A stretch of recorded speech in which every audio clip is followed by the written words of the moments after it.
پھر تیسرا مقصد جو نبی کریم سرور دو عالم صلی اللہ علیہ وسلم کے دنیا میں تشریف لانے کا بیان فرمایا گیا وہ ہے والحکمہ، یعنی یہ لوگوں کو حکمت کی تعلیم دے۔ حکمت کے لغوی معنی دانائی کی بات کے آتے ہیں۔ کوئی بھی سمجھداری کی بات جو کی جائے اس کو حکمت کہتے ہیں، اور ظاہر ہے کہ حکمت کا تعلق انسان کی عقل سے ہوتا ہے کہ اگر وہ اس کی عقل صحیح ہے تو وہ حکمت کی بات کہتا ہے اور حکمت کی بات کو پسند بھی کرتا ہے۔ اللہ تبارک و تعالیٰ نے نبی کریم سرور دو عالم صلی اللہ علیہ وسلم کو دنیا میں جو بھیجا اس کے مقاصد بیان کرتے ہوئے فرمایا کہ جس طرح آپ اللہ تبارک و تعالیٰ کی کتاب کی تعلیم دیں گے اسی طرح لوگوں کو حکمت کی بھی تعلیم دیں گے، یعنی دانائی کی باتوں کی۔ یہ بڑا اہم معاملہ ہے جس پر ہمیں غور کرنے کی ضرورت ہے کہ حکمت کی بات سکھانے اور اس کی تعلیم دینے کے لیے نبی کریم سرور دو عالم صلی اللہ علیہ وسلم کا خاص طور پر حوالہ کیوں دیا گیا؟ یوں تو عقل ہر انسان کے پاس موجود ہے اور اس عقل کے ذریعے وہ بہت سے حکمت کی باتیں خود بھی معلوم کر سکتا ہے، لیکن خاص طور پر نبی کریم صلی اللہ علیہ وسلم کے مقاصد بعثت میں اور دنیا میں تشریف لانے کے مقاصد میں، آپ کے فرائض منصبی میں یہ بات بیان فرمائی گئی کہ وہ لوگوں کو حکمت کی تعلیم دیں۔ اس کی وجہ یہ ہے کہ یوں تو عقل اللہ تبارک و تعالیٰ نے ہر انسان کو دی ہے اور ہر انسان اس عقل سے اپنی زندگی میں فائدہ اٹھاتا ہے، لیکن جیسا کہ میں نے اس تفسیر کی بالکل ابتدا میں مقدمے کے اندر یہ بات عرض کی تھی کہ انسان کی جو عقل ہے وہ بڑی کارآمد چیز ہے، اس سے بڑے فوائد حاصل ہوتے ہیں، لیکن اس کی افادیت لامحدود نہیں ہے۔ ایک حد ایسی آتی ہے کہ جہاں پر عقل پوری طرح کام نہیں دیتی۔ ایک بات تو یہ ہے۔ دوسری بات یہ کہ لوگوں کی عقلوں میں بھی فرق ہوتا ہے، یعنی عقل کے ذریعے اگر کوئی آدمی ایک نظریہ قائم کرے تو ضروری نہیں کہ دوسرا کوئی شخص اگر اپنی عقل سے سوچ رہا ہے تو وہ بھی اسی نظریے تک پہنچے۔ چنانچہ آپ دیکھیں گے کہ عقل کی بنیاد پر جو نظریات دنیا میں وجود میں آئے ہیں، جتنے فلسفے اٹھے ہیں، وہ سارے کے سارے عقل ہی کی بنیاد پر مبنی تھے، لیکن ان کے درمیان بڑا زبردست اختلاف پایا جاتا ہے۔ ایک شخص کی عقل اس کو ایک نتیجے تک پہنچا رہی ہے اور دوسرے شخص کی عقل اس کو دوسرے نتیجے تک پہنچا رہی ہے۔ اسی وجہ سے فلسفیوں میں اختلافات ہوئے ہیں اور اسی وجہ سے نظریات مختلف وجود میں آئے ہیں۔ وہ اس لیے کہ عقل کی رہنمائی لامحدود نہیں ہے اور ہر انسان کی عقل دوسرے انسان کی عقل سے کچھ نہ کچھ مختلف ہوتی ہے۔ لہٰذا کوئی ایسا معیار ہونا چاہیے کہ جس کی بنیاد پر یہ فیصلہ کیا جا سکے کہ اس شخص کی عقل نے جو فیصلہ کیا ہے وہ درست ہے یا دوسرے شخص کی عقل نے جو فیصلہ کیا ہے وہ درست ہے۔ تو یہاں اللہ تبارک و تعالیٰ نے نبی کریم سرور دو عالم صلی اللہ علیہ وسلم کی دنیا میں تشریف آوری کے مقاصد میں حکمت کی تعلیم کو بیان فرما کر یہ واضح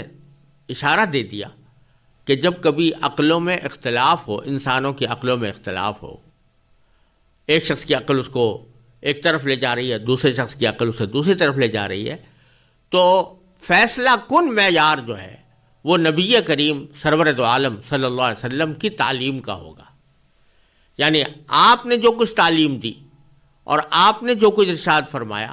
وہ عین حکمت ہے، اور حکمت کا صحیح تقاضا وہی ہے جو سرکار دو عالم محمد مصطفیٰ صلی اللہ علیہ وسلم نے اپنے قول سے یا اپنے فعل سے لوگوں کے سامنے بیان فرمایا۔ تو اس لیے یہ جو لوگ عقل پرست اپنے آپ کو کہتے ہیں تو بے شک وہ اپنے آپ کو عقل پرست کہتے رہیں، لیکن عقل پرستوں کے درمیان ہزاروں معاملات میں اختلاف ہوتا ہے، تو اس اختلاف کو فیصلہ کن طریقے پر طے کرنے کا معیار اللہ تبارک و تعالیٰ نے نبی کریم سرور دو عالم صلی اللہ علیہ وسلم کی ذات اقدس کو بنا دیا کہ آپ جس چیز کو درست قرار دیں وہ عقل کے مطابق ہے، اور آپ جس کو غلط قرار دیں وہ عقل کے خلاف ہے۔ اس سے یہ بات معلوم ہوئی کہ اگر قرآن کریم یا نبی کریم سرور دو عالم صلی اللہ علیہ وسلم کی تعلیمات کسی شخص کی اپنی عقل میں نہ آ رہی ہوں، اس کی وجہ، اس کی حکمت، اس کا فائدہ اس کی سمجھ میں نہ آ رہا ہو، تو یہ اس وجہ سے نہیں کہ معاذ اللہ قرآن کی بات عقل کے خلاف ہے یا نبی کریم صلی اللہ علیہ وسلم کی بات عقل کے خلاف ہے، بلکہ اس لیے کہ اس کی عقل اس مقام تک نہیں پہنچ پائی جو حکمت کا مقام تھا اور جس کی تعلیم نبی کریم صلی اللہ علیہ وسلم نے عطا فرمائی۔ اب مثال کے طور پر آپ یہ دیکھیے کہ حج کے موقع پر انسان جاتا ہے تو بہت سے اعمال ایسے نظر آتے ہیں جو بالکل عقل کے خلاف ہیں بظاہر، یعنی بیت اللہ کے گرد چکر لگانا، ایک شیطان جیسا ایک ستون کھڑا کر کے اس کے اوپر کنکریاں مارنا وغیرہ، یہ سارے اعمال بظاہر عقل کے مطابق نظر نہیں آتے، لیکن جب اللہ تبارک و تعالیٰ نے وہ مقرر فرما دیے اور نبی کریم سرور دو عالم صلی اللہ علیہ وسلم نے اس کا طریقہ بتا دیا، اس کو لازمی قرار دے دیا، تو اب وہی عین عقل کا تقاضا ہے۔ اب اگر کوئی شخص اپنی عقل کی بنیاد پر یہ کہے کہ بھی میری تو اس سمجھ میں نہیں آتا کہ 30 لاکھ انسان وہ 3 دن کے اندر ایک جگہ سے دوسری جگہ منتقل ہوتے چلے جائیں، تو یہ اس کی عقل کا قصور ہوگا، یہ اس حکم کے اندر کوئی قصور نہیں۔ یا مثلا اگر نبی کریم سرور دو عالم صلی اللہ علیہ وسلم نے قرآن کریم کے ذریعے یا اپنی وحی غیر مطلوع کے ذریعے کسی چیز کو حرام قرار دے دیا اور کسی انسان کی عقل میں اس کی وجہ نہیں آ رہی کہ یہ کیوں حرام قرار دیا گیا، تو یہ در حقیقت اس وجہ سے نہیں کہ وہ حرام قرار دینا عقل کے خلاف تھا، بلکہ اس وجہ سے کہ اس کی عقل وہاں تک نہیں پہنچ پائی۔ تو اگر اس بات پر انسان غور کرے تو بہت سے مسائل جس کے اندر خاص طور سے آج کے دور میں لوگوں کو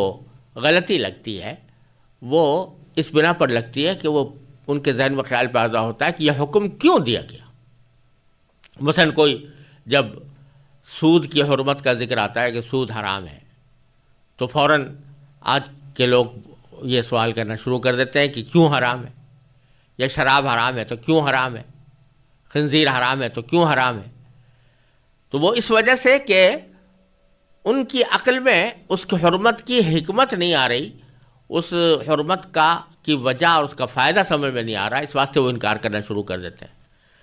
قرآن کریم یہ کہتا ہے کہ حکمت وہ ہے جو نبی کریم سرور دو عالم صلی اللہ علیہ وسلم نے سکھائی ہو، لہذا اگر تمہاری عقل کسی جگہ اس حکمت کے بات کے خلاف جا رہی ہو تو پھر قصور اس بات کا نہیں ہے، بلکہ قصور تمہاری اپنی عقل اور سمجھ کا ہے۔ حقیقی حکمت اور سمجھ وہ ہے جو نبی کریم سرور دو عالم صلی اللہ علیہ وسلم نے تلقین فرمائی۔ یہ ایک اہم بات ہے جس کی وجہ سے کتاب کے ساتھ حکمت کا بھی ذکر فرمایا گیا۔ اور جب یہ بات معلوم ہو گئی کہ اللہ کی کتاب بھی نبی کریم صلی اللہ علیہ وسلم کی تعلیم کے بغیر پوری طرح سمجھ میں نہیں آ سکتی، یعنی خاص طور سے احکام کا حصہ وہ آپ کی تشریح کے بغیر سمجھ میں نہیں آ سکتا، اور یہ بات بھی معلوم ہو گئی کہ حکمت وہی ہے جو نبی کریم صلی اللہ علیہ وسلم نے بیان فرمائی اور لوگوں کو سکھائی، اور بہت سی باتیں ایسی ہیں جو بعض انسانوں کی سمجھ میں نہیں آئیں گی لیکن نبی کریم صلی اللہ علیہ وسلم نے ارشاد فرمائی ہے، لہٰذا وہی حکمت ہوں گی۔ جب یہ بات سمجھ میں آ گئی تو اس سے خود بخود یہ نتیجہ نکلتا ہے کہ دین کو سمجھنے کے لیے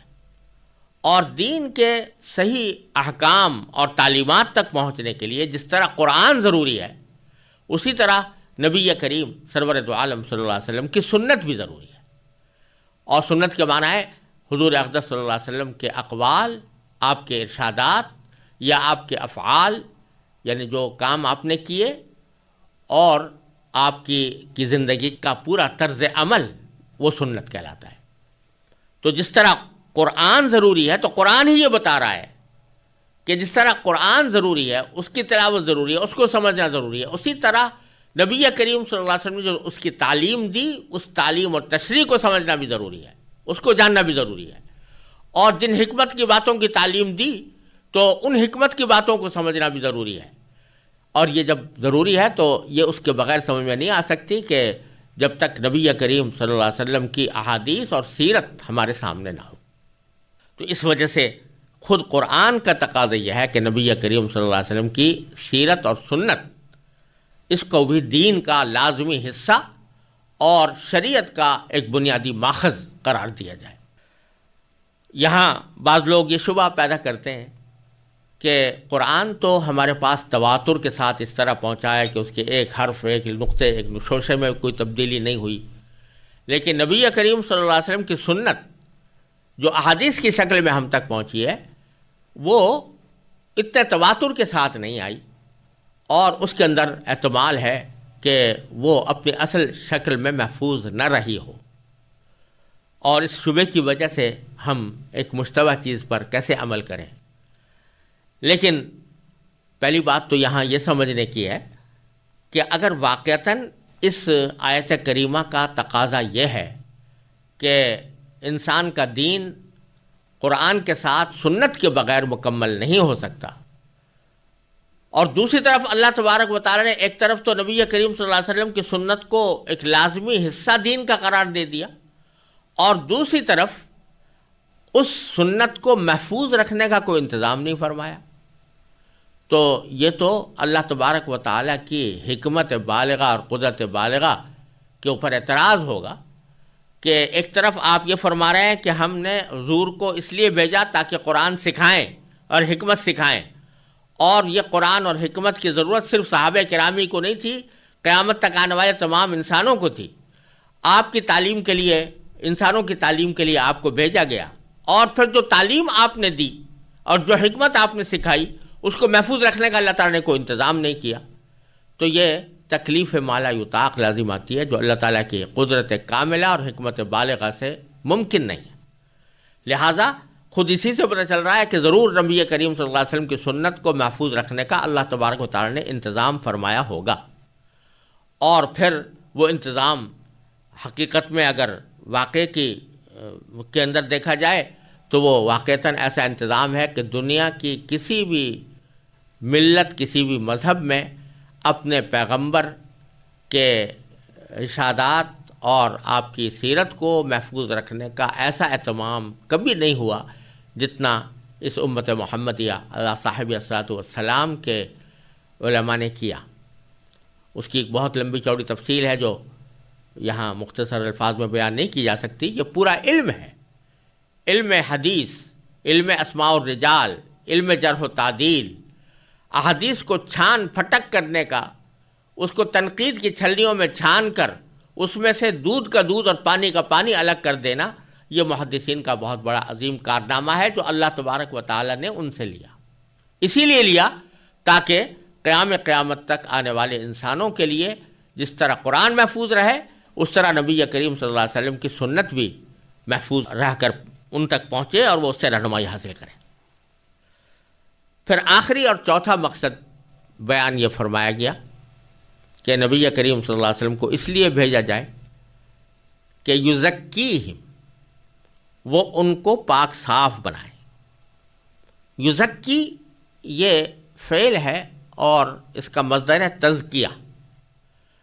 اور عربی زبان میں تزکیہ کے معنی ہوتے ہیں کسی بھی چیز کو پاک صاف کر دینا، کسی چیز پر کوئی میل لگ گیا ہے تو اس کو ہٹا دینا، کوئی چیز ناپاک ہو گئی ہے تو اس کو دھو کر پاک کر لینا، اس کو تزکیہ کہتے ہیں۔ یہاں قرآن کریم نے اس تزکیے کو نبی کریم سرور عالم صلی اللہ علیہ وسلم کی دنیا میں تشریف آوری کا آخری مقصد قرار دیا۔ یہاں دیکھنے کی بات یہ ہے کہ پہلے تین مقاصد جو بیان کیے گئے ہیں بظاہر تو وہ انسان کی تعلیم کے لیے کافی ہونے چاہیے، یعنی حضور نے تلاوت بھی کر دی، تلاوت کا طریقہ بھی سکھا دیا، کتاب یعنی قرآن کے معانی کی تعلیم بھی دے دی، اور اس سے جو احکام نکل رہے ہیں ان کی وضاحت بھی فرما دی، اور حکمت بھی سکھا دی کہ کون سی بات حکمت کی ہے. یہ سارے کام ہو گئے تو بظاہر تعلیم تو مکمل ہو گئی. اب چوتھی چیز کی کیا ضرورت ہے؟ یہ جو فرمایا گیا کہ ان کو پاک صاف کریں، تو یہ در حقیقت ایک عظیم حقیقت کی طرف اللہ تبارک و تعالی نے رہنمائی فرمائی ہے. وہ یہ کہ یہ تزکیے سے مراد ہے عملی تربیت. ایک تو کسی چیز کا علم حاصل ہو جانا ہوتا ہے اور ایک اس کی عملی تربیت ہوتی ہے. ایک شخص نے فرض کیجیے نظریاتی طور پر دوسرے کو علم طب پڑھا دیا کہ کس طرح کون سی بیماریاں ہوتی ہیں، ان کا علاج کیا ہوتا ہے، اس کے کیا کیا طریقے ہیں، یہ ساری تفصیل اس کو پڑھا دی. لیکن صرف پڑھ لینے سے وہ ڈاکٹر نہیں بن جائے گا، صرف پڑھ لینے سے وہ علاج کا طریقہ نہیں سیکھ لے گا. اس کے لیے ضروری ہے کہ کچھ عرصے کسی ماہر کی صحبت میں رہ کر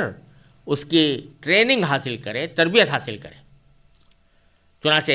ساری دنیا میں رواج ہے کہ اگر کسی شخص نے میڈیکل سائنس کی تعلیم حاصل کی ہے تو صرف اس کی ڈگریاں حاصل کر لینے سے بات نہیں بنتی، جب تک کہ کچھ عرصے کسی ماہر ڈاکٹر کے ساتھ رہ کر عملی تربیت اس نے حاصل نہ کی ہو. اور یہ صرف کسی ایک علم و فن کے ساتھ خاص نہیں ہے، دنیا کے ہر کام میں یہ ہوتا ہے. یہاں تک کہ کھانا پکانے کی کتابیں لوگوں نے لکھ کر چھاپ رکھی ہیں کہ کون سا کھانا کس طرح پکایا جاتا ہے. لیکن کوئی شخص اگر صرف اس کتاب کی بل پر، اس کتاب کو دیکھ دیکھ کر کھانا پکانا چاہے تو وہ نہیں پکا سکے گا، یا پکائے گا تو خراب پکائے گا، جب تک کہ کسی ماہر پکانے والے سے اس نے عملی تربیت حاصل نہ کی ہو. تو یزکیہم کے معنی یہ ہے کہ آپ نے جب قرآن کریم اور حکمت کی تعلیم دے دی تو اس قرآن کریم کے احکام پر اور حکمت کی باتوں پر عمل کس طرح کیا جائے، اس کا طریقہ کس طرح حاصل، اس کا طریقہ کیا ہو، اس کے لیے نبی کریم صلی اللہ علیہ وسلم اس لیے بھیجے گئے ہیں تاکہ اس کی عملی تربیت دے لوگوں کو. چنانچہ سرکار دو عالم صلی اللہ علیہ وسلم نے صرف معنی ہی نہیں سکھائے بلکہ تربیت بھی دی. اور جیسا میں نے حضرت سعد بن ابی وقاص رضی اللہ تعالیٰ عنہ کا یہ ارشاد پہلے نقل کیا تھا کہ انہوں نے فرمایا کہ ہم نے نبی کریم صلی اللہ علیہ وسلم سے علم بھی سیکھا، عمل بھی سیکھا اور قرآن پڑھنے کا طریقہ بھی سیکھا. تو عمل بھی سیکھا کہ کیا معنی کہ عملی تربیت حاصل کی کہ کون سا کام کس طرح کیا جاتا ہے. اس میں ایک عملی تربیت تو ظاہری افعال کی ہوتی ہے، مثلا نماز، کہ نماز کس طرح پڑھی جائے. تو سرکار دو عالم صلی اللہ علیہ وسلم نے نماز پڑھ کے دکھائی اور فرمایا صلو کما رأیتمونی اصلی، اسی طرح پڑھو جیسے کہ تم نے مجھے پڑھتے ہوئے دیکھا. یہ عملی تربیت ظاہری افعال کی ہو رہی ہے. روزہ رکھا آپ نے تو عملی تربیت اس کی دے دی، حج فرمایا تو حج کی عملی تربیت دے دی. لیکن کچھ اعمال ایسے ہیں اور کچھ احکام ایسے ہیں کہ جو ظاہری اعمال سے یا ظاہری افعال سے تعلق نہیں رکھتے. مثلا قرآن کریم فرماتا ہے جگہ جگہ کہ اللہ تعالیٰ کا شکر ادا کرو، شکر کرو، صبر کرو. تکبر اللہ تعالیٰ کو پسند نہیں ہے، حسد اللہ تعالیٰ کو پسند نہیں ہے، بغض اللہ تعالیٰ کو پسند نہیں ہے. اب یہ چیزیں ایسی ہیں کہ تکبر ہو یا حسد ہو یا بغض ہو، یہ ایسی خرابیاں ہیں اور ایسے گناہ ہیں کہ ان کا تعلق ظاہری اعضاء سے نظر نہیں آتا. یہ انسان کے دل کی بیماریاں ہیں. ان دل کی بیماریوں کو جب نکالا جائے تو اس کا نام تزکیہ ہے. یعنی ایک شخص کے دل میں فرض کیجئے تکبر تھا اور نبی کریم صلی اللہ علیہ وسلم نے اپنی عملی تربیت کے ذریعے اس کے دل سے تکبر نکال پھینکا، تو گویا تکبر کا جو میل کچیل اس کے دل کے اندر جمع ہوا تھا، سرکار دو عالم صلی اللہ علیہ وسلم نے اس کو صاف کر دیا. اسی طرح ایک بیماری، ایک بہت بڑی عظیم بیماری ہوتی ہے دنیا کی محبت، کہ دنیا کو انسان آخرت کے اوپر ترجیح دینے لگے، یا شہرت کی محبت کہ میری شہرت ہو جائے، یا ریاکاری کہ میں جو کام کرے وہ نام و نمود کی خاطر کرے. تو یہ بیماریاں بھی دل کی بیماریاں ہیں، اور نبی کریم سرور دو عالم صلی اللہ علیہ وسلم نے ان بیماریوں کو عملاً دور کیا اور ان بیماریوں سے صحابہ کرام کو پاک کیا۔ چنانچہ ریاکاری کے بجائے ان کے اندر اخلاص پیدا فرمایا، تکبر کے بجائے ان کے اندر تواضع پیدا فرمائی، حسد کے مقابلے میں ان کے دلوں میں ایثار پیدا فرمایا۔ یہ ساری جو برائیاں ہیں وہ دلوں سے نکال کر ان میں اچھائیاں پیدا کرنا، اس کا نام تزکیہ ہے۔ اور اسی تزکیے کو در حقیقت نبی کریم سرورت عالم صلی اللہ علیہ وسلم نے عملی طور پر بھی کر کے دکھایا، اور پھر صحابہ کرام کا تزکیہ کرنے کے بعد صحابہ کرام نے اپنے شاگردوں کا تزکیہ کیا، اور انہوں نے اپنے شاگردوں کا، اور یہ سلسلہ نبی کریم صلی اللہ علیہ وسلم کے وقت سے آج تک اس طرح چلا آتا ہے۔ اور اس تزکیے کے لیے محض نظریاتی طور پر علم حاصل کر لینا کافی نہیں ہوتا، بلکہ اس کے لیے ضروری ہوتا ہے کہ جس شخص کا تزکیہ ہو چکا ہو وہ اس کو اپنا مقتدا بنا کر، اس کے ساتھ رہ کر، اس کی صحبت اٹھا کر، اس کی باتیں سن کر آدمی خود اپنا تزکیہ کرے، اور اپنے دلوں سے یہ بیماریاں دور کر کے اللہ تبارک و تعالی نے جن چیزوں کو فضائل قرار دیا ہے وہ اپنے دل کے اندر پیدا کرے۔ اس یزکیہم والے فریضہ منصبی میں اسلام کا جو پورا علم اخلاق ہے وہ آ گیا۔ اسی علم اخلاق کو بعض اوقات احسان سے تعبیر کرتے ہیں، علم احسان سے، بعض اوقات اس کو علم تزکیہ سے تعبیر کرتے ہیں، بعض اوقات اس کو علم باطن سے تعبیر کرتے ہیں، اور بعض اوقات اس کو علم تصوف بھی کہہ دیتے ہیں۔ حاصل اس کا یہی ہے، اگرچہ بعض لوگوں نے اس کے اندر اپنی طرف سے کچھ چیزیں ایسی بڑھا دی ہیں کہ جو در حقیقت قرآن و سنت کے مقاصد میں شامل نہیں تھی، لیکن اصل مقصود چاہے وہ تصوف کہیں یا احسان کہیں یا علم اخلاق کہیں، اس کا اصل مقصود تزکیہ ہے کہ انسان اچھی صفات سے آراستہ ہو جائے، اس کے دل میں اچھی صفات پیدا ہو جائیں اور بری صفات اس کے دل سے نکل جائیں۔ تو اس آیت کریمہ کے ان چاروں مقاصد پر اگر ہم اہتمام کے ساتھ غور کریں تو دین اگر دیکھا جائے تو سارا کا سارا ان چار مقاصد کے اندر سمٹ آتا ہے، اور ان میں سے ہر مقصد زندگی نبی کریم صلی اللہ علیہ وسلم کا وہ ہمارے لیے ایک عظیم سبق رکھتا ہے، اور ہمارے لیے اپنی زندگی کا دائرہ متعین کرنے کا ایک واضح اشارہ دیتا ہے۔